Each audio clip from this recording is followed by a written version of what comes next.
Fourth, it is windy as hell in New York City right now. It feels like I'm in Chicago outside my apartment, but I'm doing it anyway. I hope everyone's having a lovely, what's today? Wednesday. Lot going on. History in St. Louis, which I'm going to get to. Obviously, it's the 50th anniversary of Martin Luther King's assassination. So a lot of memorials and commemorations going on around the country. Hold on one second. Oh, you can't see me. Now you can see me. 50th anniversary today of MLK's assassination. So Bernie Sanders is in Memphis where he was killed 50 years ago. I will be talking about that. There is an environmental victory that happened last week. I have an interview for you with that. Nestle is running amok all over citizens of America, stealing our clean water. I have an update on that. There's an update on Flint, the water crisis, and the local government in Flint. There's just a lot to talk about. Also want to give you an update where we're at in terms of building this media revolution. I say revolution, I mean revolution. We are actively courting to get potential investors for this company, progressive investors, might I add. We are very interested in basically getting people on board that share our vision, which is me, my business partner, Jen, the people we're going to be bringing on with us, cameramen, reporters. We hope to launch, hopefully by late spring, early summer. We are looking for progressive investors that understand they will not have any say in editorial, but we hope that they share our vision as far as exposing the disappearing middle class, exposing environmental genocide, exposing economic racism and police brutality, exposing corruption on the state and local level, exposing many things. So that's what we're doing now. I also, as you know, have been promoting my Patreon page. Let's see where we're at right now as we start the podcast. We are at 170, as my computer takes, 171 patrons so far at $942 a month. We launched this like 3 weeks ago, so I'm encouraged. I'm hoping to get to 200 by the end of the day. Can we do it? Can we do it? 171 patrons right now. You're gonna be able to tell me. You're gonna have to tell me how much you want to see this media company, which will consist of myself, other reporters in the field exposing oligarchy and getting in the face of the powerful. But I need you to do it. 171 patrons so far. We had a lot of signups yesterday. You could subscribe at $2 a month, $5 a month, $10 a month, $20 a month, and higher. There's all sorts of different reward levels for the amount you subscribe at. You can get access to my premium podcast at $5 a month. You're going to get access to my video diaries, which I'm doing several of those a week, which give you a little bit more of a behind-the-scenes taste of what we're working on. Also, you could hear about my awful experience at the gun range or going nuts in my apartment as Arctic drilling is going on right above me. So we will put the link in the chat throughout this broadcast. And I'm also going to show you today the style of reporting that I want to do for this network so that you will see what you are going to be funding. It's not going to just be me. It's going to be other reporters. It's going to be camera people. It's going to be editors. It's going to be a lot of people because we need an army, folks. We need an army, not just to bloviate about Donald Trump, not just to bloviate about Russia. No. I'm going to show you what's actually happening in this country. And you're going to tell me if you are willing to pay for it. Because that's the choice, folks. Unfortunately, in today's society, the only way to survive as a journalist, if you actually want to make a difference as a journalist, is to be funded directly from you, the viewer. Small dollar subscriptions, like I said, $2 a month, $5 a month, $10 a month. So let's do it, baby. We'll put the Patreon link up throughout the broadcast. Also, make sure you're signing up for my email list. That's jordancharity.com. We need your email so we can alert you to what's going on as we launch this company. And you, if you're signed up for my email list, you will be getting the news. Once we're ready to announce the name, once we're ready to give you the logo, once we are ready to make exclusive announcements about this company, it's coming to the email first, baby. JordanChariton.com. You could put your email in at the top. I will not release your data to Cambridge Analytica. I will not surveil you. I will not send you 25 emails a week. It is so we can communicate directly with you. Laura Wertenberger says, I so wish I could give more, Jordan. Hopefully in the not too distant future, I will be able to. Thanks so much for all you do and for always keeping it real. You too, Jen. Laura, you just gave me everything I need. And I always try to make it clear. If you're struggling to pay rent, if you're struggling to put groceries on the table for your kids, save your money. I don't want to put anybody out. That's not what we're doing here. But if you actually want to see real journalism in the field, and I'm about to show you a little bit of a taste of that, if you actually want to see the powerful have to get challenged for once, not like CNN challenge, but like really challenged. If you actually want to see some public officials have to resign and get fired, if you want to see corporate America held to account, patreon.com/Jordan Chariton Reports. And as a reminder, this Patreon is not for me. Right now, it's my name. We are going to turn it into the company's Patreon. And we are going to, yes, we're looking for progressive investors, but we're largely going to be funded from you, the viewer. So super important, super important. So I'll promote it throughout this broadcast. Press the share button. So today is the 50th anniversary of the assassination of Martin Luther King Jr. If you don't know, 50 years ago, he was shot and killed while standing on a balcony outside the Lorraine Motel in Memphis. He had traveled to Memphis for a sanitation workers strike. You know, it's interesting because they didn't kill Martin Luther King Jr. They didn't kill Martin Luther King Jr. when he was asking for freedom. They killed Martin Luther King Jr. when he was asking for economic opportunity for African Americans, when he was threatening the bottom line. That's when they killed Martin Luther King Jr., when he started organizing strikes for sanitation workers and other types of workers. So, why is it the same headline as yesterday? Interesting. I'm going to change that headline right now. Give me a second, folks. That's so strange. Shows up for me, but I digress. So Martin Luther King Jr. was killed 50 years ago, essentially, when he started making powerful people worry about their money. That was it. So essentially, and sorry guys, Jen, I don't know what's wrong with the headline. I put the right headline in, but it's showing up as something different. So we'll figure that out another time. So essentially, this has happened in history. When activists or leaders start threatening the powerful and the elites and the oligarchies' money, that oligarchy gets mad. That's right. James Michael Sarvis just said it. He started talking about class. He started talking about class. And when the bourgeoisie, when the plutocrats, when the oligarchy have their money threatened, have their yachts threatened, you better believe they will act. And Martin Luther King was assassinated. I actually covered while I was at the Young Turks last year the Selma Bridge crossing, which was a very powerful moment for me. Obviously, I'm a white dude, so I can't pretend to totally understand what African Americans deal with in this country. I've never been raised as a Jewish kid from Long Island.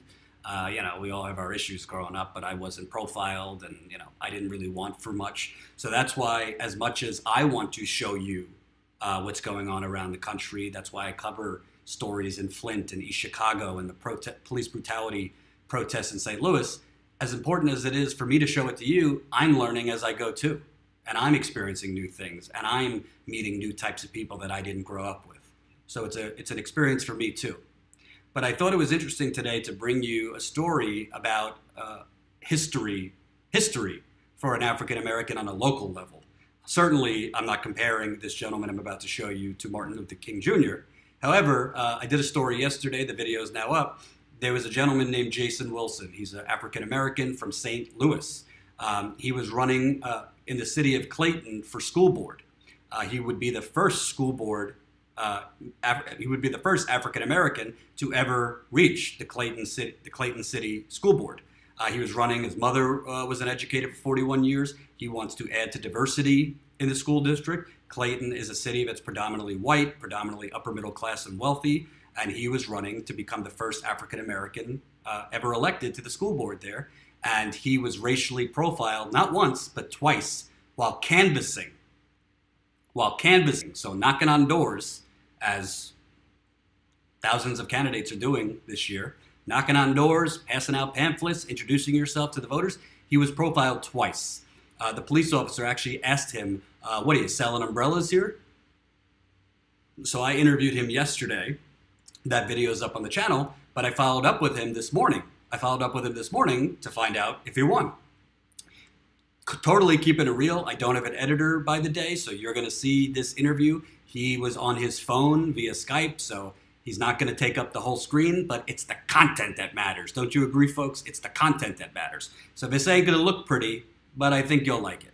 This is Jason Wilson, who ran for school board in Clayton, a city pretty much on the outskirts of St. Louis. Let's hear whether he won.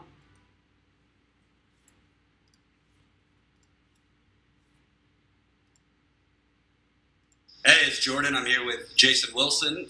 He was a candidate for Clayton School Board. We spoke yesterday. You had some pretty troubling experiences just trying to canvass for votes, getting stopped by police officers while you were canvassing in a predominantly white neighborhood.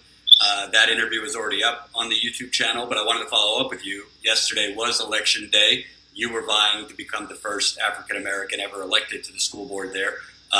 What were the results? Yeah, man, we won. We won big.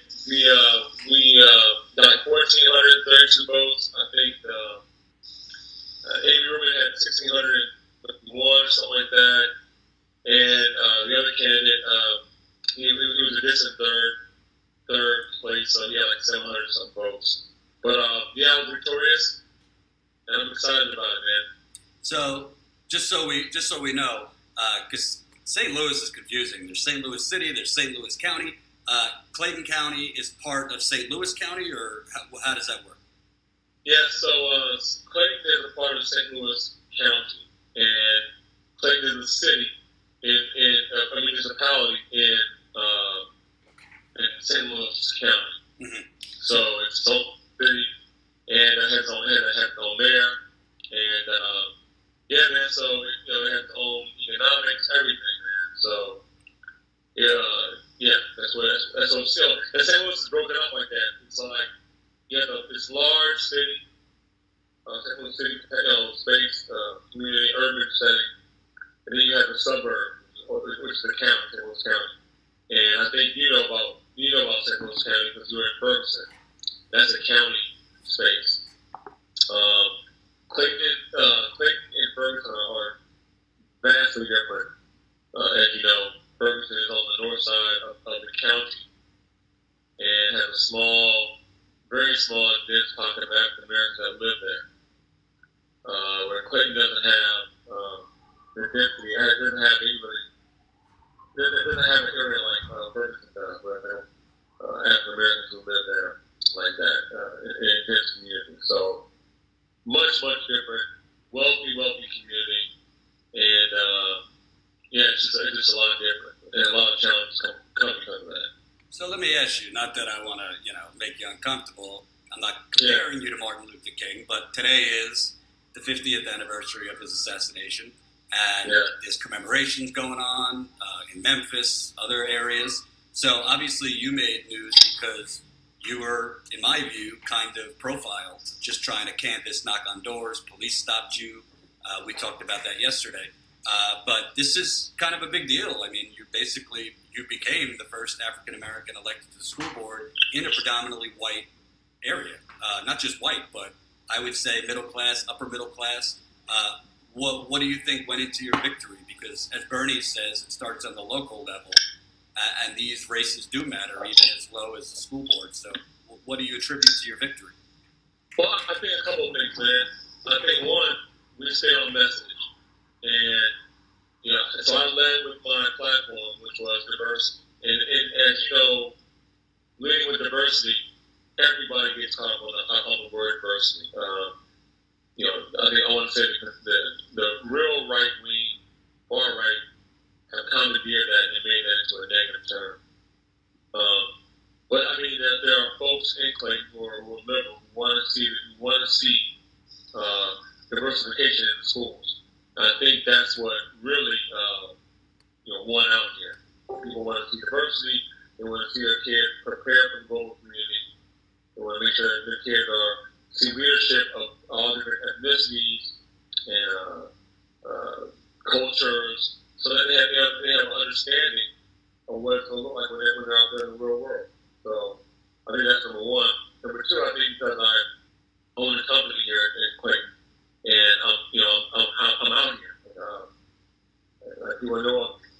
I think that kind of helped out too. There's a familiarity with who I am, and then it's all the little small stuff like I went to WashU. I have a lot of friends that live in the community also, so all of that plays a part in getting the victory. But I think the main thing is staying to it, staying to the platform, and being genuine in the process. I think people saw that and put all that together, and here we are with the victory, man. So I want to ask you because, obviously I'm not from St. Louis. I was there for like 2 weeks covering protests. I had a nice vacation in a jail for 17 hours. They certainly didn't treat me as bad as I saw them treat the black people with me. But a lot of the African Americans in my cell, some of the sources that I've gotten to know, I mean, they talk about St. Louis like this is like Selma, modern day. They talk about St. Louis. Some of them said there's straight up segregation here. It might not be literal, but I mean, certain areas of town, businesses don't really hire African Americans. Black people scared or don't even bother driving in certain areas because they know they're going to get pulled over. All that in the backdrop of a district where you're talking about you wanted to get on that board so you could help foster in more diversity. Can you kind of talk about all the challenges that are facing St. Louis County, city, and what you think needs to be done? Well, I think I think all of the things you just kind of mentioned are true, right? There's this idea of like people protecting their communities, and one way to do it is when African Americans drive into the community. I mean, you're checking for everything. There's tags, warrants, I mean, everything's being checked. And people get pulled over. I think the fodder around that also makes it complicated and makes people nervous. And whether it's true or not, the fodder is even bigger than the truth, right? So that kind of slows people down from wanting to come to the community. I myself don't have to go in certain areas for sure. I know I might get pulled over. And not that I have a warrant, not that I have my tags out or my cars, won't pass the test. It's just more so you don't want that to happen, man. You just don't want to be in a position where, you're sitting in a position. But St. Louis has a lot of challenges like that at the end of the day. Always kind of been like that. It's hard to get loans here. I mean, I'm an African American business owner, man, and in order for me to really keep up with these other coffee companies, you gotta have cash flow, and you gotta have a good relationship with the bank, or have access to folks who have capital, or just have access to capital themselves. I don't have a lot of any of that, and so it's very difficult, or stay in the game so you can get the success you're looking for. And but along the way you get bruised up because you don't have all the necessary resources you need to be successful in this area. So St. Louis has a lot of challenges like that. I mean, I'm not sure if it's more than any other community. I used to live in Houston. Houston seemed like a pretty liberal and open community. So a lot of folks are getting stuff done there. A progressive society. Here a lot of the old guard run a lot of the industry, and the ideology that they have, the philosophy they have, are passed down interwovenly into their businesses, and the young folks who are running business, kind of like, they're not disrupting anything. They don't have a real radical liberalism. So it's status quo just stays the same. So that's kind of how St. Louis is, man. I think it has a lot of potential. A lot of folks that want to see change. The folks that voted last night, I think they want to see change. Or they want to see a new narrative. But there's also folks that, just don't want to see it. They have a lot of money and control and power and influence. And, it's going to take a lot of work, man. Last question, I'll bring it back again, not trying to make you uncomfortable or compare you to Martin Luther King, but it's not lost on me on today, his 50th anniversary of his assassination. They didn't assassinate him, when he was talking about, we have a right to get on, front of the bus, things like that. He was talking about economic racism.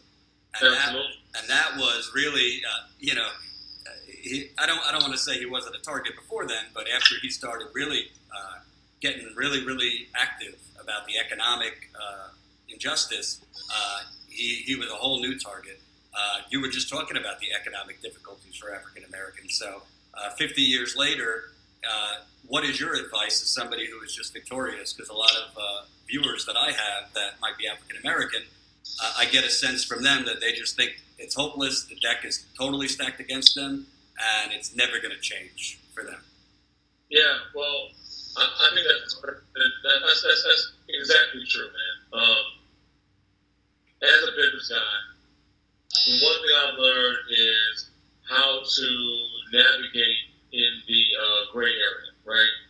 That's a world of uncertainty. I have no idea what's going to happen the next day. As an African American, it's usually like this area that I just don't know how to get these bills paid, how to get this the revenue we need to buy more coffee or whatever the case may be. I've been through a lot of that as a business owner, and with limited options, there's a lot of stuff you have to do, a lot of sacrificing. So the one thing is you have to get used to that gray area, and that's an experience thing. It's not a person who's just super smart and can think through it before they get there and say, I'm ready. You have to actually go through it and deal with it. The other thing is that as much as I believe in education, that's not what got the wealth in this country. It wasn't like people came over here and started going to school and then started getting housing.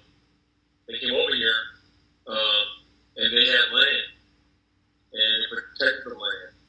And they make sure that, that these farms are passed down to their family members. And they stole a lot of the land. Exactly, yeah. So they stole it, they owned it, so it was commandeered. Slaves didn't have any access to owning the land. And now it's in their family. And they have revenue because of that land, right? If you can get and to have a lot of wealth because of that. And so African Americans don't have a lot of that, man.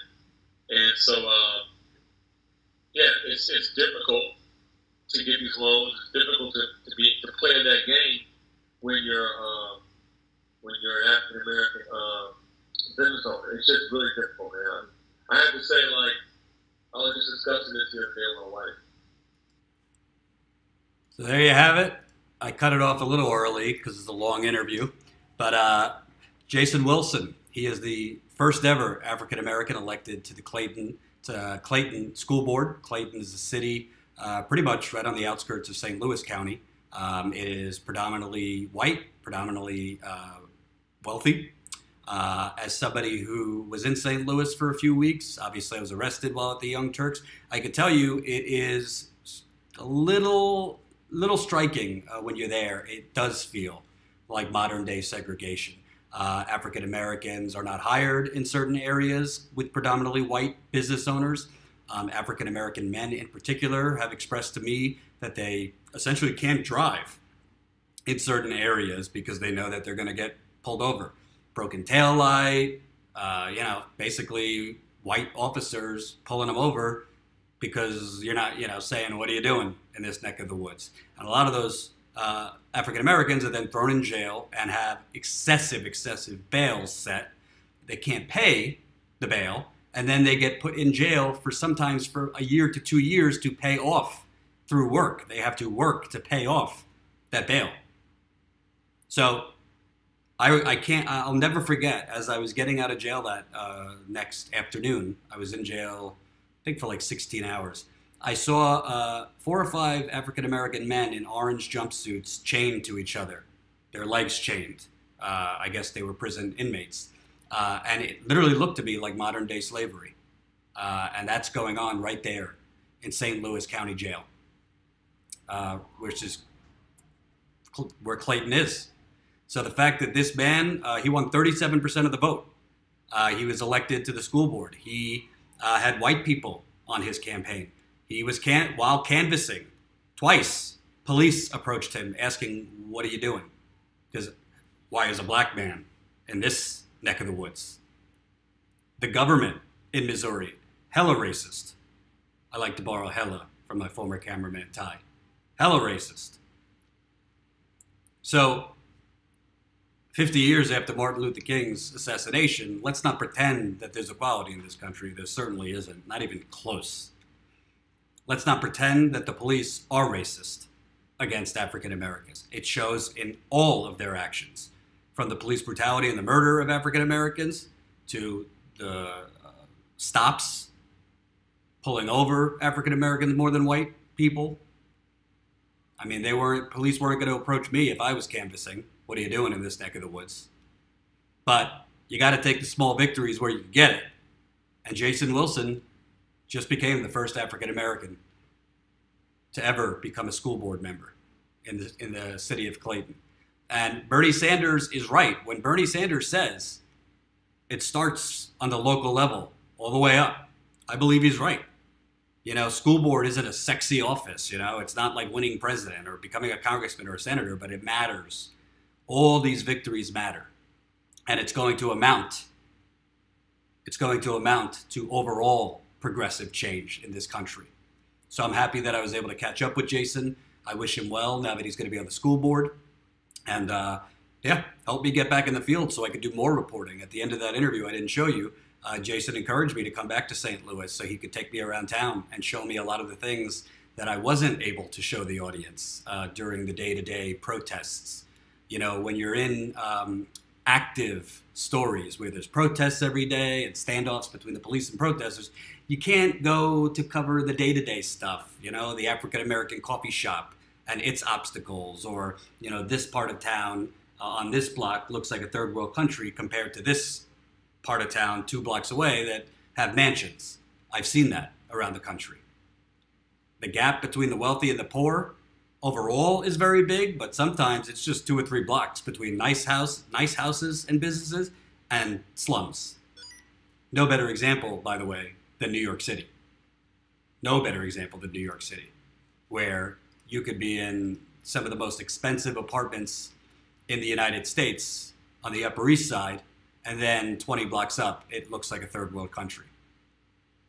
Carol says it is modern day slavery. That's why they want so many black people in jail and don't want to legalize, tax, and regulate drugs. I agree with you, Carol. So before I get on to the next topic, remember, that's the kind of reporting I want to do. It's not sexy sometimes, but it's important. You're not going to see Jason Wilson on CNN. You're not going to see Jason Wilson's story of canvassing and getting basically stopped by police just for being black while campaigning. You're not going to see that in the corporate media. Frankly, you're not going to see it in most independent media. But it's important. It's important to show you those stories so you are armed with the information and so you know what's going on so you could then become active. So I hope through my journalism and the people that are going to be with me, we could help drive more activism. But I need you to help me get there. It's patreon.com/Jordan Sheridan Reports. Patreon.com/Jordan Sheridan Reports. $2 a month, $5 a month, $10 a month. your contributions are going to get me back in the field so I can go cover those stories and spotlight those people and these truths. I want to give the microphone back to the people. Might sound cheesy, but it's true. We got to give the microphone back to the people. Enough of the pundits, enough of the so-called experts, enough of what Trump tweeted for breakfast, lunch, and dinner, enough of phony Russia scandals. I want to show you what's actually happening in this country. But I can't do it if you don't help me get there. And I can't hire other people to build a wider media network around me without your help. So check out the Patreon. You can get my latest podcast, my video diaries, all of it. Patreon.com/Jordan Sheridan Reports. So there was another victory, and that happened last week in Massachusetts, where 13 environmental pipeline protesters, they had done everything from staged mass funerals while lying in the ditch where the pipeline was going to be put in. They were found not responsible. They were found not responsible in a Massachusetts court on the basis of climate change, more specifically on the necessity of climate change. A judge actually found them not responsible and knocked their charges down to civil infractions, which is basically like a parking ticket. But they were found not responsible because the judge listened and agreed with their argument that climate change made it a necessity for them to engage in civil disobedience against the pipeline. So earlier today, I interviewed one of those pipeline protesters that were found not responsible. It's a long interview. I'm going to play most of it. I'm going to try to do this more, where I'm not just reading off articles, but I'm actually interviewing people, so you're getting the story straight from their mouths. And these people that I'm interviewing are the same exact people that I would be spotlighting when in the field, just way more in depth when in the field, showing you what they're actually doing around the country, both good things and the bad things happening around the country. And I need you to do it. I need you to help me get those funds to get the production quality way up. Help me get the funds to get the equipment. Help me get the funds to get the cameramen and women. I have a camera person in mind. I think you'll like that person. Help me get the funds to get reporters with me. Help me, help me, help me. This money's not going so I could have lavish dinners, trust me. So, 13 pipeline protesters who protested the West Roxbury pipeline in Massachusetts were found not responsible last year. Here is my interview with one of them.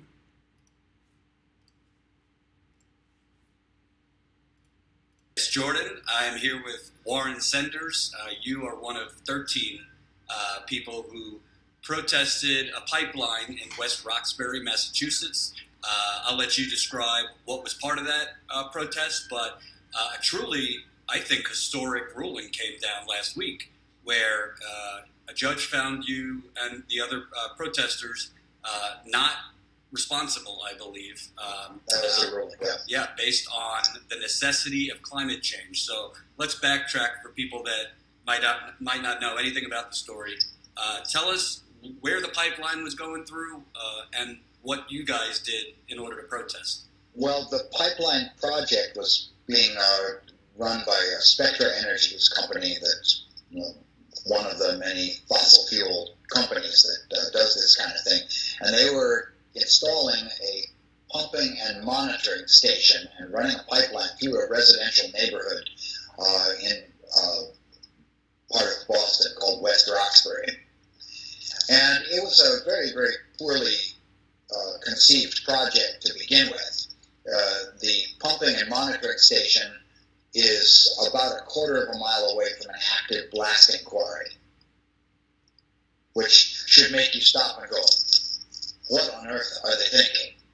Because this is a place where dynamite is used regularly, many days a week. People's foundations and windows have cracked as a result of the dynamite blasting. And this is ongoing. So putting in a big natural gas pumping and monitoring station and a very wide diameter pipeline going right through the area is a remarkably foolish idea in the first place. I'd add selfish, greedy, and all those verbs. Right. And there were other aspects to the problem when it was was supposed to be submitted to public meetings, which were set up by the energy company in inaccessible locations with inadequate notice to the community, that sort of thing. So the whole process was basically rigged to create a false narrative of approval against the pipeline, but it didn't stop Spectra Energy from pushing for completion. So civil disobedience became a necessity, and this all began with a woman who lived in the West Roxbury neighborhood named Mary Boyle, who began by recognizing the necessity of some kind of resistance and simply began holding a sign and urging people to join her in a fight to stop the West Roxbury pipeline. So she was holding a sign, you said? She was holding a sign. She maintained a daily vigil 6 days a week, starting, I think, in late 2015, and continued holding that sign for, I think, almost 2 years, or possibly more than 2 years. Wow. And she got quite a number of people involved with her. And so you'll see hashtag Stand With Mary, for example, in some of the pipeline resistance movement work. And so around that time, the movement began to mobilize to do different kinds of civil disobedience.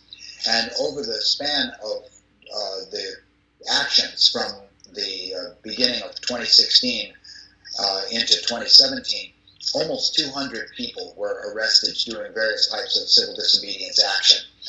Some of the other members of our particular trial group actually lay down in the pipeline trenches. I was not part of that group. My group entered the pumping and monitoring station through a hole in the fence in the back and climbed over a pile of construction waste and came down into the pipeline construction. And we were actually getting ready to get into the trenches at the time that we were arrested and taken into custody by the Boston police force. Mm-hmm. And what I read was the other group that was going in, lying in the trenches, were kind of symbolically staging a mass funeral. Is that right? Because there had recently been a lot of heat wave related deaths in Pakistan. This was the impact of climate change was being felt in places all over the world in ways that were impossible for us to ignore. And the activists who did the trench lying action were explicitly making a connection. The deaths from those heat waves in Pakistan were caused by the greenhouse gases emitted by our civilization's emissions of fossil fuels. That is to say, the trenches we were lying in, the trenches that were being dug for this pipeline, were directly causal to deaths in the future. More deaths are going to be created by this fossil fuel consumption now. And so it was a very, very direct and forceful attempt to make that connection explicit. So I want to talk about that because we see with Standing Rock, North Dakota is no friend to environmental activists or indigenous people. So you see people being really railroaded through the legal system there. I've covered that. But you all, frankly, very liberal state, Massachusetts. Yeah. Talk about what exactly was your argument, because the judge actually allowed each one of you to make an argument based on that you needed to do this based on climate change. Well, we were originally hoping that we'd be allowed to mount a full 5-day jury trial, in which case we would be able to bring in our expert witnesses, who included people like Bill McKibben, people like James Hansen. There were people who understood the dynamics of methane release from the natural gas pipelines. There were city councilors who were ready to testify about the inflexibility of Spectra Energy and their readiness to basically derail the improvement process. We had a whole panoply of expert witnesses that were lined up. But the state dropped the charges, or rather the state reduced the charges to civil infractions. And what that meant was that we expected going into the courtroom that Tuesday that we would just, get fined a few dollars by the judge, and that would be the end of it, and it would end kind of with a whimper. But Tim DeChristopher, as one of the defendants representing himself pro se, made the argument to the judge that we should be allowed to at least present our views and our beliefs in an effort to explain why we had done what we had done. And the corollary of that, the concomitant of that, would be a finding. He requested that the judge find us not guilty by reason of necessity. And Judge Driscoll, rather surprisingly, said, okay, go ahead. Give us your reasons.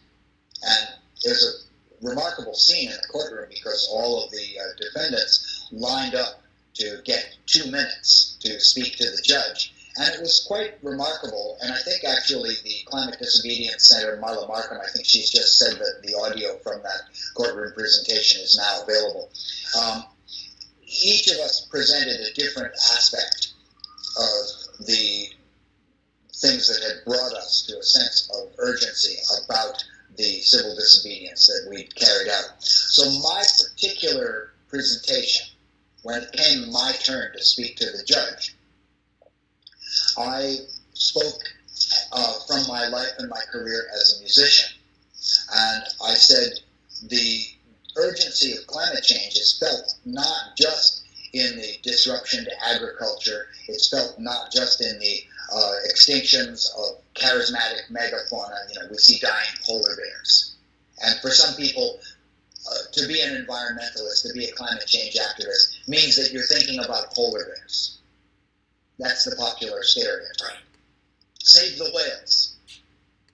And what I said was that humanity and human civilization has been engaged in a very long and very painful and slow self-improvement project over the past 100,000 years. We've gradually made things better for the members of our species.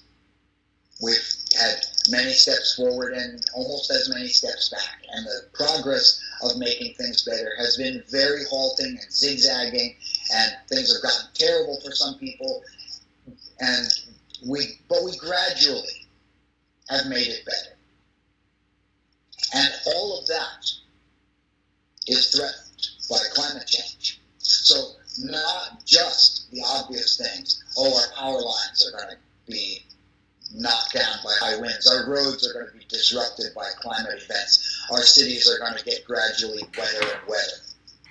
We had 4 nor'easter storms in Boston this year, 4 storms that were billed as once-in-a-century events. I said to the judge, it's not just those obvious things, it's also all of the products of human culture, ranging from art and the capacity of human beings to communicate across generations, which is one of the things that culture is about, making it possible to communicate with people who lived 400 years ago and people who will live 400 years in the future. That's what culture and music and art do. If you read a Shakespeare play, if you participate in a Shakespeare play, or you sing the music of Beethoven or Tyagaraja, you're involved in music that's hundreds of years old. You're communicating with great minds of many centuries ago, and that implies communication with the future as well. That's put under risk. But also put under risk is the idea that we can have a civilization that administers justice, however imperfectly.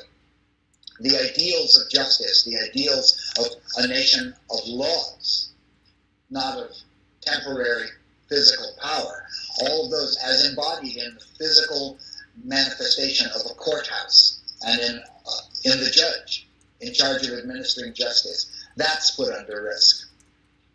The next thing that I addressed was that Massachusetts had historically been in the forefront of the abolitionist movement to end the treating of other human beings as property. And I made the case that the use of fossil fuels is, in a sense, analogous to the moral degradation created by a slavery-based economy. It's an immoral system of energy use. The Commonwealth of Massachusetts to once again achieve a moral high ground and reject the idea that we need to use fossil fuels going forward as a way of powering our civilization. It's an immoral use of energy. And finally, at the end of my 2 minutes, I said, Your Honor, with regard to the use of civil disobedience, I can do no better than to quote the great activist and songwriter Malvina Reynolds, who, in a wonderful couplet, said, It isn't nice to block the hallway. It isn't nice to go to jail. There are nicer ways to do it, but the nice ways always fail. And that was the end of my 2 minutes. And we had other people who were climate scientists who spoke about methane release, and a great-grandfather who spoke and said, I did this for my grandchildren and their children in turn, because someone has to speak for them, because they're too young to speak for themselves. The youngest member of our group spoke directly about watching the news about the heat waves in Pakistan and seeing the deaths and realizing that something that was going on in her neighborhood was in a direct causal relationship with similar deaths in the future. So all together, all 12 or 13 of us spoke, and we presented a kind of a pocket version of the necessity defense. And the judge was, I think, visibly and physically moved by the testimony that we had a chance to offer. And after a moment of consideration, she said, I find you not responsible by reason of necessity. Wow. Well, and I should say that in one sense, it's a historic ruling. In the legal sense, finding a verdict of not responsible on a civil infraction, it's not strong enough inside as a decision inside the legal system. It's not strong enough to act as a precedent in and of itself, because it's like a parking ticket, basically. And so in that sense, we didn't get what we hoped for. But the language in the judge's decision is something that should hearten climate activists in the future. And I think it could give a glimpse of the kind of decisions that we're more likely to see in the future. I don't think it's something that could hold up in court as a legal precedent for a future finding, at least not by itself. It'd have to be buttressed by some other findings. I'm not a lawyer, but that was my impression. Well, so we're gonna air the full interview. We'll put up at a later date.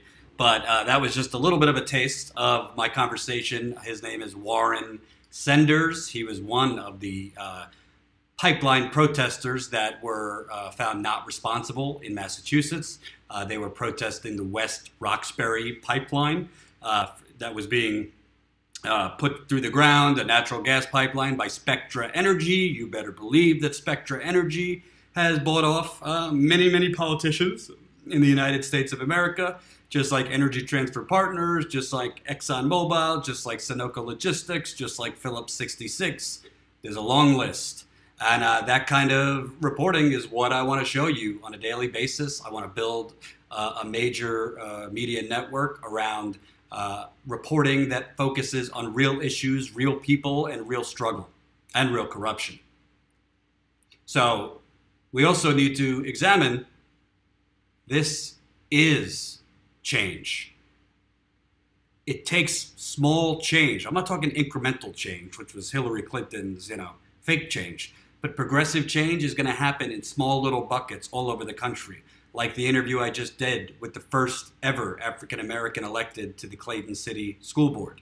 Or the first ever time a judge in the United States has found pipeline protesters or environmental activists not responsible, which is basically moved it down to a civil infraction based on the necessity of climate change. Now, I'm not a lawyer. It might not be able to be used as a precedent, but you better believe we'll be using that in their cases.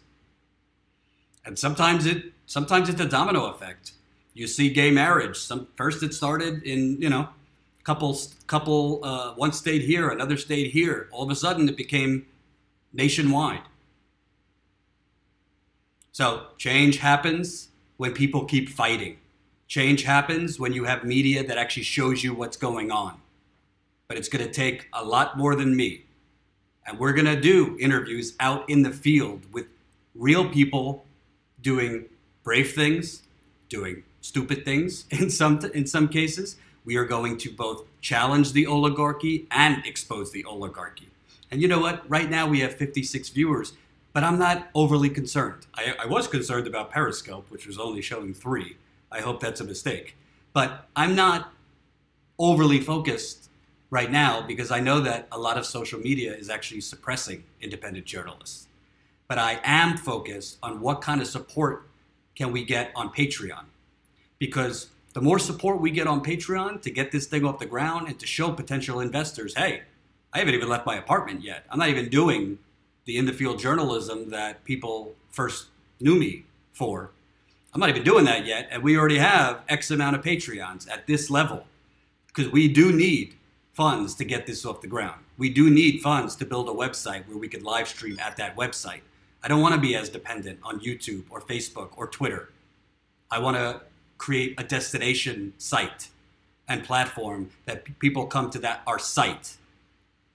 Can watch this live stream and our videos and our articles and all those things. I want to show you stories like Jason Wilson becoming the first African-American school board member in the city of Clayton, or Warren Sanders, who was one of the brave 13 pipeline protesters who were just found not responsible in Massachusetts. John A., I appreciate interviews, but not sure how it really will change anything unless big news picks up the story. Disagree. And to tell you the truth, I actually, while I was at the Young Turks, if I'm being real, had a disagreement with some people above me, I won't name names, because their goal was really to focus on getting stuff and videos picked up by like the Washington Post or these big news outlets. And I would say, no, that's not how we're going to create change. You don't create change if CNN picks up your story for 2.5 minutes and frankly screws it up anyway. You don't create change if the Washington Post picks up your story and like quotes you or gives you credit, and and in their article it doesn't even accurately depict what the story is. You create change when you activate people to stand up and fight. You create change when your stories could actually activate people to go protest in their community, to go to their city council meetings and demand change. Hell, to go protest outside corporate media outlets who aren't covering things. Project Redfoot just said, I'm embarrassed to say I knew nothing about the West Roxbury pipeline and I lived nearby. That's what we're trying to do here, Project Redfoot, and I'd love to know the story, what that's about, Project Redfoot. When you wake people up, they start waking other people up in their community. And then, all of a sudden, you start getting Facebook groups to organize against certain pipelines, to organize against water contamination, which is happening right now in Norton and Attleboro, Massachusetts. To organize groups to go to the city council and demand answers from your local officials. Sometimes you do stories on state and local officials that are corrupt and bought off. And you might not know it because the local media in your neck of the woods certainly isn't going to report who your politicians are taking money from. But the answer isn't trying to get your stories picked up by like the Washington Post. The answer is trying to get people activated. And that's part of why I'm begging you, if you got the funds, if you don't have the money, if you can't subscribe because you don't even know if you're going to be able to buy groceries this week or pay rent this month, of course, we don't want to put anybody out. But if you do have the funds, $2 a month, $5 a month, $10 a month, I have seen it with my own eyes, what real reporting does. There's communities starving for coverage, not because they have egos, not because they want to get on the internet, but because they're in crisis. Most of these communities I spotlight, most of these stories, they're not about people doing wonderful. And by the way, why do you think I need to seek out investors? Do you think I was talking to plutocrats the last 2 years in the field? Hell no. I was talking to predominantly middle class to working poor to straight up poor people. But I have seen what this kind of journalism could do. More people are fighting in Flint because of the stories I've been able to do. Standing Rock got a lot bigger, not just because of me, but other independent media. I actually, one of the most amazing things that ever happened to me, honestly, in journalism, and I never thought about it. I never even connected the dots. But I was covering a march in Washington, D.C., a Native American march last year while I was at the Young Turks. It was a march against the Dakota Access Pipeline, and thousands of people showed up. And several Native American people came up to me and said, "You saved lives in Standing Rock." And I said, "Oh, thanks, but I just did my job. I didn't save anybody's life, But they said, no, you don't understand. Like, you being there as much as you were, you being there on Thanksgiving, you being there in December, you being there when most of the cameras left, literally you having your camera there, more specifically my cameraman, and you staying on it, made sure the police couldn't start shooting real bullets, made sure the police couldn't do the heinous things that those racist white cops were itching to do." And I never thought about it. I never really thought that what I was doing there was accomplishing that. Because contrary to the caricature that's been painted of me on the interweb, I'm really not in this for like fame or ego. I mean, I got a little ego, but like, I don't, if I had a big ego, trust me, I would have stayed in corporate media and tried to climb that corporate ladder. It's not about me, and it's not about making as much money as humanly possible or any of that stuff. I want to create change. I want to help deliver justice, even in small doses if I can. And the reporters that I'm going to hire, the reporters that I'm going to build this thing around me, they're going to have that vision. They're going to have that in their DNA. And I need you to do it. I'm not going to sell out. It would be a lot easier if I would do 25 segments on Trump every day, or I just did clickbait. I'd have a lot more viewers right now. If I would just cover Trump and Russia 24/7 and go for the easy clickbait, I'd have investors jumping at me right now. But that's not going to do anything. It's not going to create change. It's just going to keep the status quo in place. Real change comes when people are no longer afraid to expose the truth. Real change comes when people get out and show what's going on, not just talk about what's going on. There's definitely a place for commentary. I love Jimmy Dore and Kyle Kalinske and the Humanist Report and Jamal Thomas. Like, I'm not saying there's not a place for that, but we also need to get out there and show it. We also need to put ourselves at risk sometimes. This is not an easy job. I would love to get out of this apartment. My back's starting to feel a little better, thank God. Had a surgery a month ago. I'm doing physical therapy twice a week. So your support, patreon.com/Jordan Sheridan Reports, your support is going to help me get out there. Even if it's $2 a month, even if it's $5 a month. I want to cover those. I want to cover it when it's happening. Those pipeline protesters basically laying down in a ditch, symbolizing funerals. Because the more you cover things when they're happening, and more importantly, the more you cover things when all the cameras are gone, the more people who know about it and the more people who wake the hell up. Laura Wurtenberger, wow, that just gave me goosebumps. Well, I hope your goosebumps have a credit card. Patreon.com/Jordan Sheridan Reports.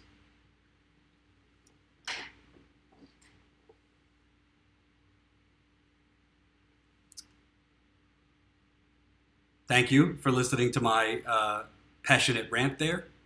I truly believe in this vision. If I didn't believe in this vision, I wouldn't be doing what I'm doing right now. I wouldn't be working as hard as I'm working. My business partner, Jen, is working very, very hard. We are working hard to get this thing off the ground. It, frankly, is a hell of a lot harder than it was to be at a company like the Young Turks. It's a lot more of an uphill climb. I do get frustrated sometimes, but it's also more liberating to do it this way. Because at the end of the day, I don't want to answer to anybody else but you. I have no interest in going to cocktail parties with other journalists. journalists. They're not real journalists. They're public relations people pretending to be journalists, most of them. I have no interest in trying to become a billionaire through this. My goal is very simple: to get a media network off the ground, a media revolution off the ground, to get myself and other reporters out in the country to cover the stories that the corporate media won't touch with a 10-foot pole, to cover the stories that are not sexy. And you want to know the advantage we have? You want to know the advantage we have, folks? Do you see any competition? Do you see anyone else doing this?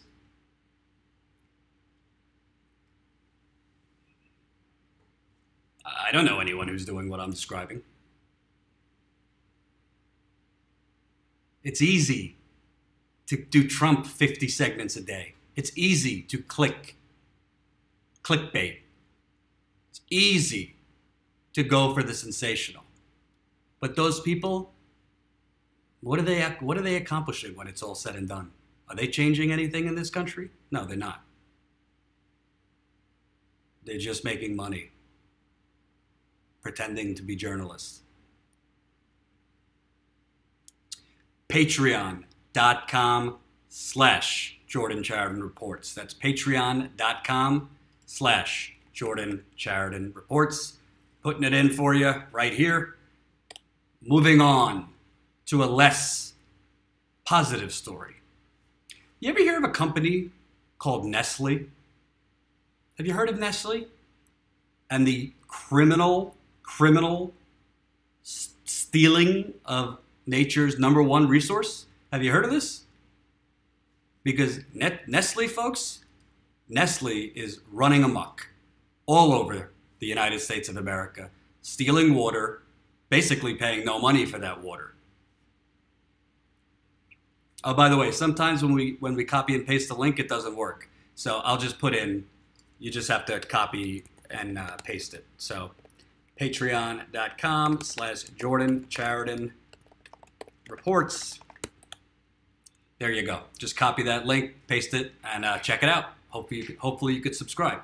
So Nestle, who has been pumping millions of gallons out of California's aquifer, out of Florida's aquifer, out of Michigan's aquifer, and basically paying nothing to do so, well, guess what? It just got the okay to steal more money from the state of Michigan, while the citizens of Flint still don't have clean water. Does this make any sense to you? Here we go.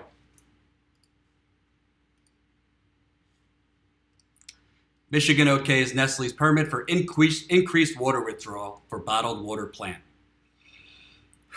Oh, this makes you angry. The Michigan Department of Environmental Quality, who are the same brainiacs, by the way, that didn't put anti-corrosive controls in Flint's water and essentially caused the water in Flint to become poisonous and poisoned basically 100,000 people. And 4 years later, April 25th is the 4-year anniversary of the water change. They still haven't had any penalties for that. So, Michigan Department of Environmental Quality approved a controversial permit Monday for Nestle Water North America to increase the amount of water it withdraws from the state's groundwater table from 250 gallons a minute to 400 gallons a minute.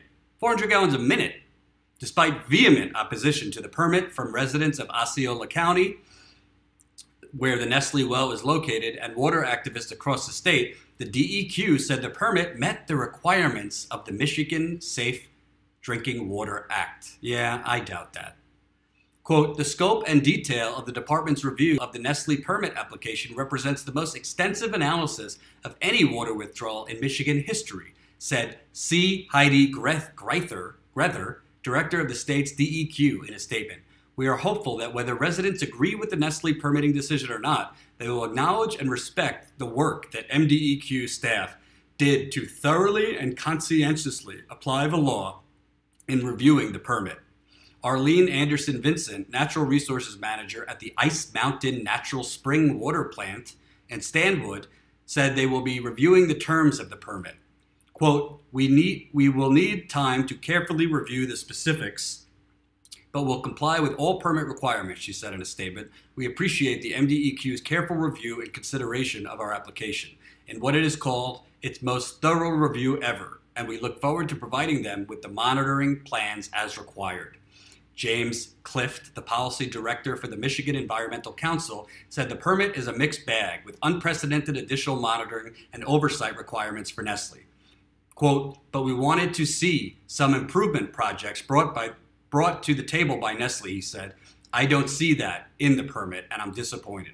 State Senator Rebecca Warren, a Democrat from Ann Arbor who serves on Senate Natural Resources Committee, said she was deeply disappointed by DEQ's approval of the permit.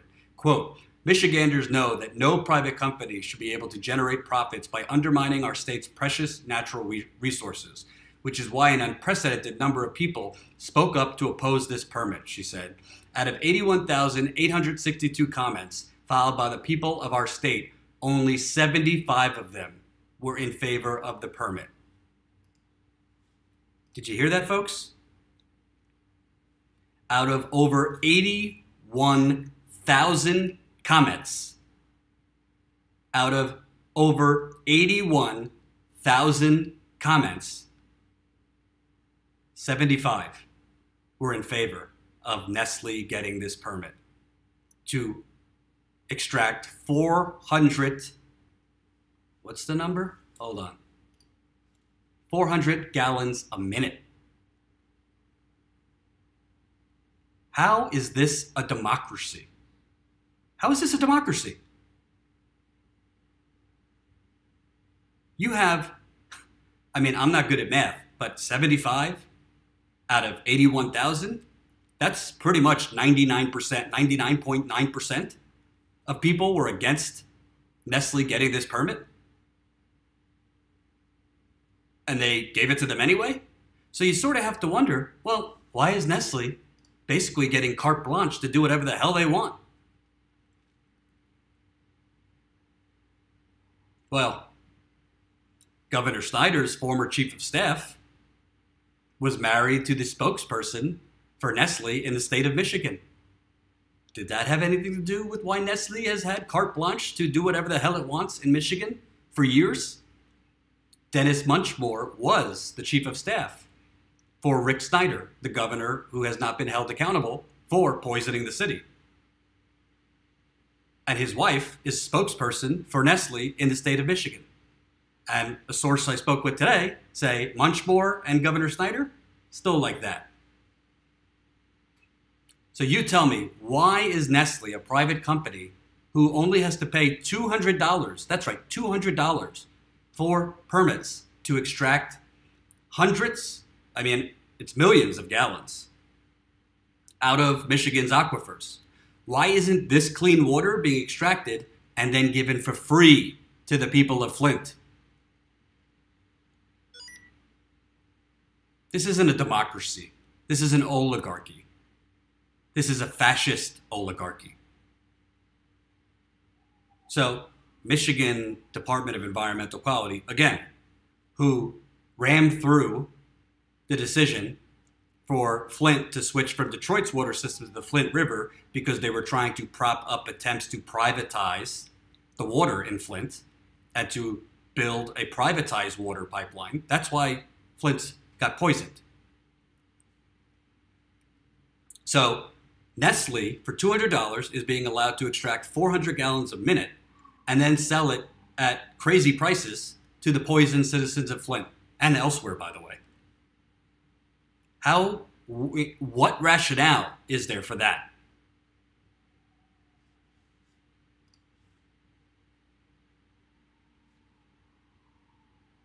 Once the monitoring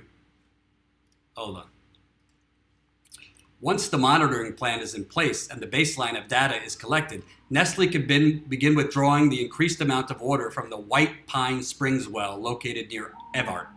The water withdrawal increase will feed a $36 million expansion of Nestle's Ice Mountain bottled water facility in Stanwood.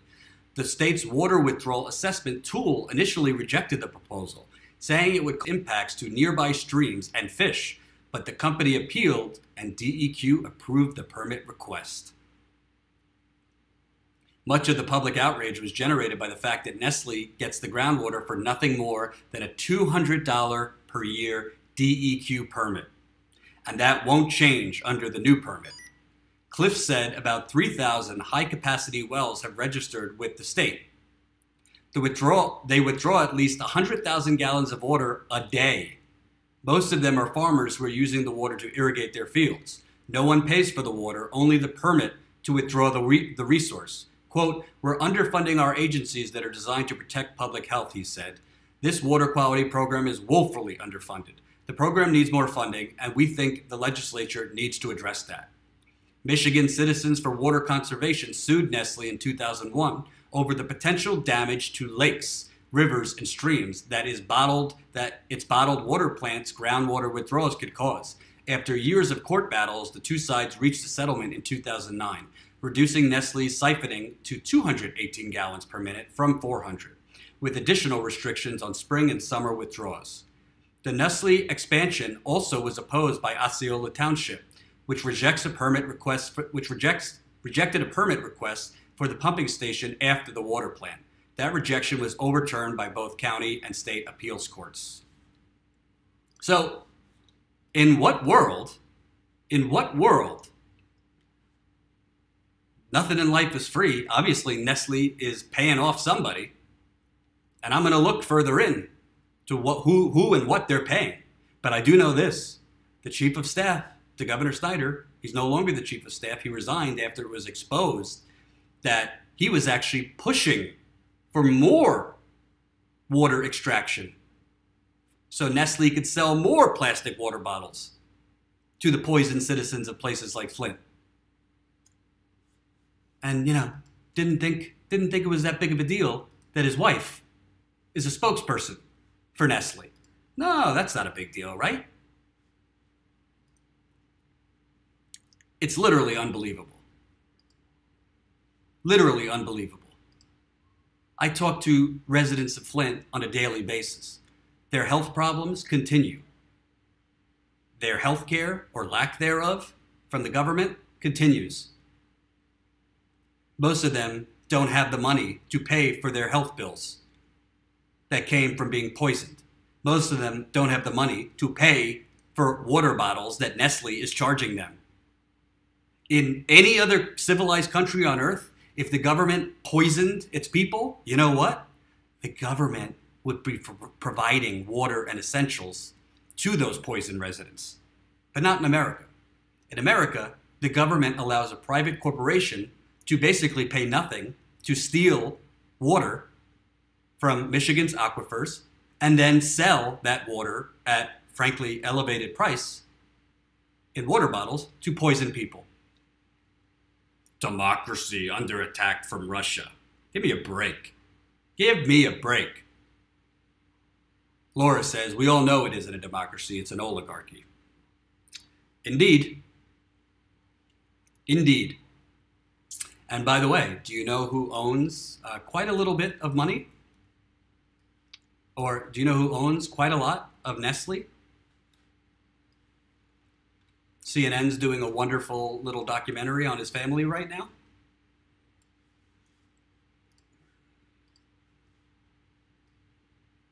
That would be Congressman Joseph Kennedy III, who owns $95,000 in assets of Nestle. With those assets could reach $250,000. $95,000 in assets, and it could go up to a value of $250,000. That would be Joseph Kennedy III, who was the Democratic speaker who responded to Trump's State of the Union. That's how much he owns in Nestle. And that's who the Democratic Party has been pushing as its new golden boy. Joseph Kennedy III owns $95,000 in assets from Nestle, and those assets could peak all the way up to $250,000. Just vile. Seriously, Mom says, Holy Joe, I agree with you. I agree with you. I bet you wouldn't have found that out from CNN. I bet you probably wouldn't even have found that out from certain independent media outlets. You'll get that information here, folks. You will get that information here. Help me get it out to more people. Help me get in the field so we can expose corrupt politicians and we could get enough people activated to demand accountability and change. Patreon.com/Jordan Chariton Reports. Patreon.com/Jordan Chariton Reports. Sorry to have to hit you over the head with it, but you got to do what you got to do. And we need funds to get out in the field. Got one more story today, and it might make your skin crawl. Might make your skin crawl. If Nestle didn't make your skin crawl, this will make your skin crawl. There's a congressman by the name of Dana Rohrabacher. He's a Republican congressman from California. And Mr. Rothberger, I think I'm mispronouncing it. He apparently has an issue with the homeless people in his county getting a place to sleep. Because, you know, the Republican Party, and frankly, a lot of establishment Democrat Party, they're not corrupt enough. They're not greedy enough. Now, you know, we can't allow the homeless to sleep near us. Rohrabacher, thank you. Rohrabacher. We can't allow the homeless to sleep near us. Tell them to get the hell away. Well, Mr. Rohrabacher, let's read about him.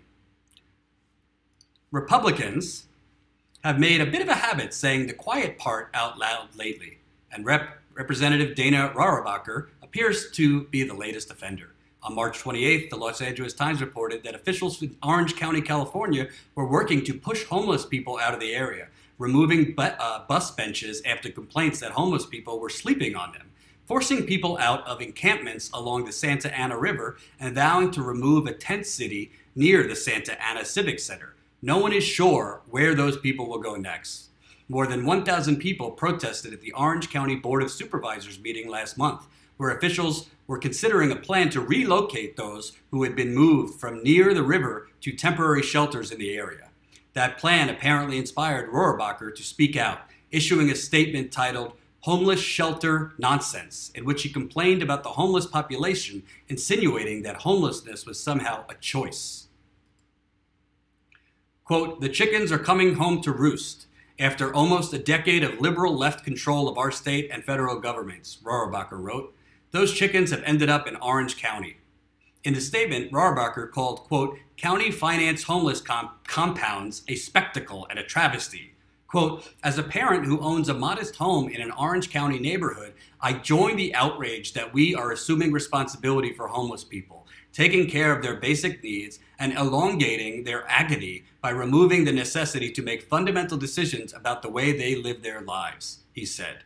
Providing them with, quote, "a place to stay and basic sustenance," he added, "will not change them for the better and will encourage more such people to come to Orange County." I've heard some vile shit in my day, but that really is about more vile than anything I've heard in quite some time. Kevin Eckert says he thinks being poor is contagious. So if Mr. Congressman Rohrabacher, he says the chickens are coming home to roost, let's see where he gets his chickens from, shall we? Over his career in Congress, where does he get his money from? Ooh, his top donor is real estate. $611,000 in his career as a congressperson. Well, guess what real estate means, folks? Do you know what that means, real estate? He's talking about he's gotten $611,000 from developers, from real estate developers. And you know who real estate developers do not want out on the streets? Homeless people. So, Mr. Rohrabacher, sorry, I keep mispronouncing it, Congressman Rohrabacher, who thinks homelessness is like a choice,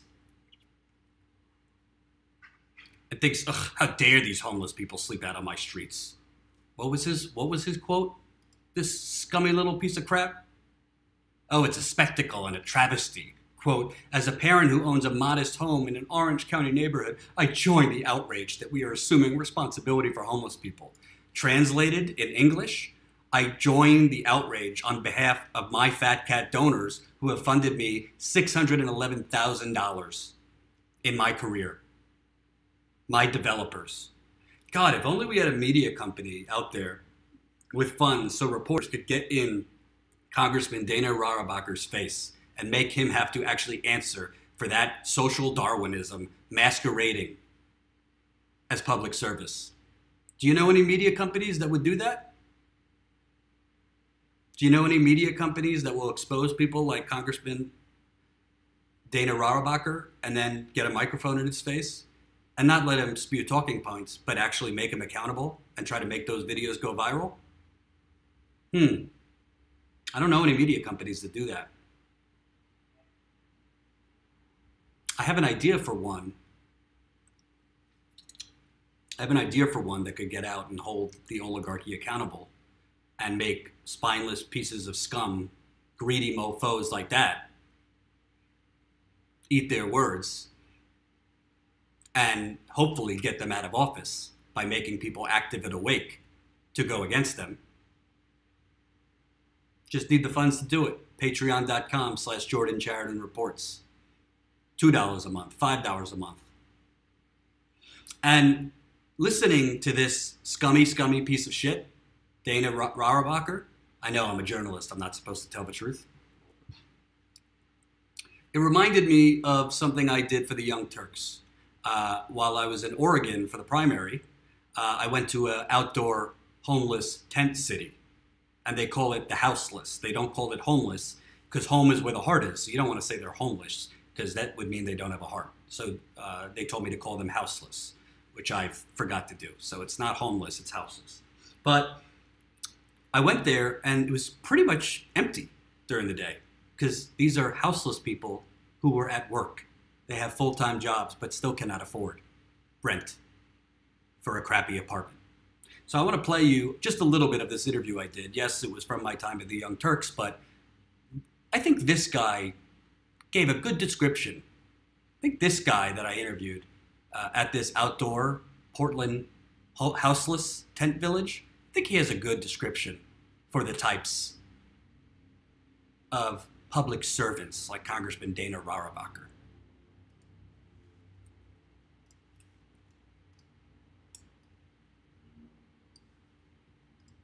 Everybody wants to think this is the land of the free and the home of the brave, and we're brought up to think that this is such a great country, but it's not anymore. What do you think happened to the country? I think that probably the bankers and the corporate conglomerate has taken over. And now, as long as you do what you're supposed to do within their structure, you'll have a home. You'll have a car, you'll have a place to live. But if you are a nonconformist or counterculture, they're going to find a way to ease you out. You're going to be homeless, and then we're going to try to hide you, you know. Especially in the big cities, there's so much homelessness that people become numb to it. But when I get out into the rural areas, this country is still great in the heart of its people. Not in our government. Our government sucks. Oh. Could you say it any better than that? And by the way, this houseless individual was in jail, literally in jail for a bad check. He didn't even intentionally write the bad check. Got a bad check, went to jail for 3 months, ruined his life. His apartment went. Got back, his apartment was gone, and he couldn't afford it. He was houseless. Have you heard eloquent people speaking like that on CNN? Have you heard real talk like that on MSNBC or in the pages of the Washington Post or the New York Times or, frankly, on larger independent media programs? I'm here to give you some truth, baby. Real truth. From my poorly lit apartment as I schwitz A little sweaty as I... Whew, hot. We keep it real here. I want to get out in the field, and I want to get out in the field soon. I want to launch a media revolution so we could show you what's actually going on. I don't care. I'm not interested in going for clickbait. I'm not interested in covering Trump for breakfast, lunch, and dinner. I'm not interested in fake scandals about Russia. I am interested in real people and real stories and real corruption all over the country. Hell, we'll go all over the world one day. I'll do it even if it kills me. Well, I hope I don't die, literally, but you get the point. But I need you.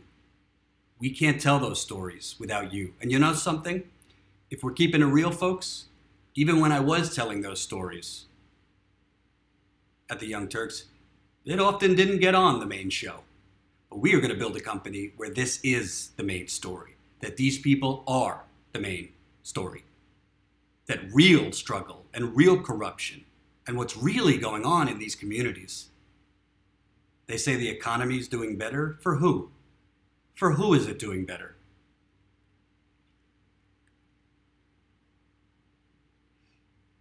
They say manufacturing is coming back. I don't think so. And don't get me wrong, Donald Trump, bad guy, terrible president, toxic. But the media pretends like on January 19th, everything was just dandy. It all fell to hell after January 19th. Well, I'm here to tell you one thing, and I'm typing it right now. Give to the people. That's what I want to do. That's what I want to do. I want to give the microphone back to you. I want to spotlight real people, real stories, real corruption. But I can't do it without you. And it's going to take work on your part too. Subscribing, patreon.com/Jordan Sheridan Reports, telling your friends to do the same. This is going to be a small dollar subscriber revolution. I don't care if I'm starting at 53 viewers. Some days we got more, some days we got less. This is a word of mouth, grassroots media revolution. I will work every day if I have to. Frankly, I am right now. I am working my tail off to get this off the ground, to hire the right reporters, to hire the right camera people, to hire the right business people. Because I believe we will change this country together.